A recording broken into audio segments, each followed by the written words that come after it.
दोस्तों नमस्कार। Your astro life में एक बार आपका फिर से स्वागत है। आइए ज्योतिष की अधूरी चर्चा को पूरा करते हैं।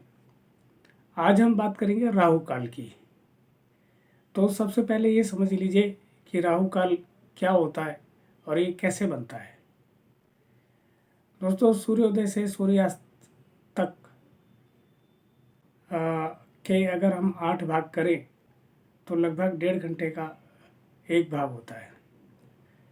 अब जिस दिन जो दिन होता है, जैसे मान लिया कि शनिवार है तो शनिवार को पहला 1.5 घंटा शनिदेव का होगा। अब क्योंकि शनिदेव तक 7 ग्रह पूरे हो जाते हैं तो 8वां घंटा खाली ब्लैंक होता है। तो ये जो ब्लैंक पीरियड होता है ये राहु काल होता है। अब जैसे मान लो किसी दिन बृहस्पतिवार है तो पहले 1.5 घंटे बृहस्पतिवार के होंगे, फिर शुक्र के होंगे, फिर शनि के होंगे और फिर वो 8वां भाग खाली होगा तो वो राहु काल होगा।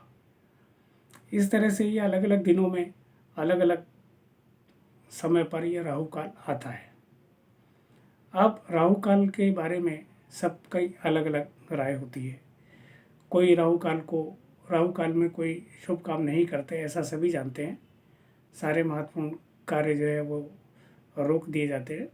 जो लोग मानते हैं वो तो मानते ही हैं, वो कहते हैं कि हमने राहु काल में ये नहीं करना, वो नहीं करना, ऐसे नहीं करना, वैसे नहीं करना। अब राहु काल की भी जिस तरह से अपनी एक इम्पोर्टेंस है, वैसे ही बाकी शुभ मुहूर्त की और अशुभ मुहूर्त की भी अपनी एक इम्पोर्टेंस है।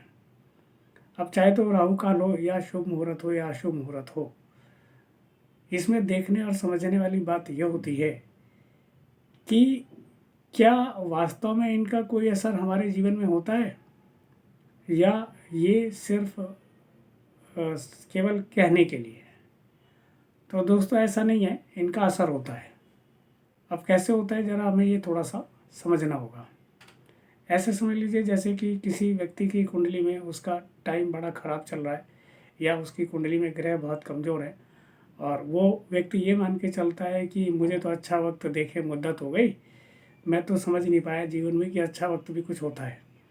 अब ऐसे व्यक्ति के लिए यदि हम बहुत अच्छे शुभ मुहूर्त निकाल भी दें तो उसको बहुत ज़्यादा फ़ायदा नहीं होगा, क्योंकि उसकी अपनी कुंडली में उतना दमखम नहीं होता जितनी कि उसको ज़रूरत होती है। तो उसे मुहूर्त भी इसी तरह से असर करेगा। ऐसे ही अगर अशुभ मुहूर्त है तो वो भी उसे उतना ही असर करेगा, क्योंकि उसकी रिसीविंग ही उतनी है। अगर रिसीविंग कमज़ोर है तो मुहूर्त का बहुत ज़्यादा परिणाम नहीं आएगा।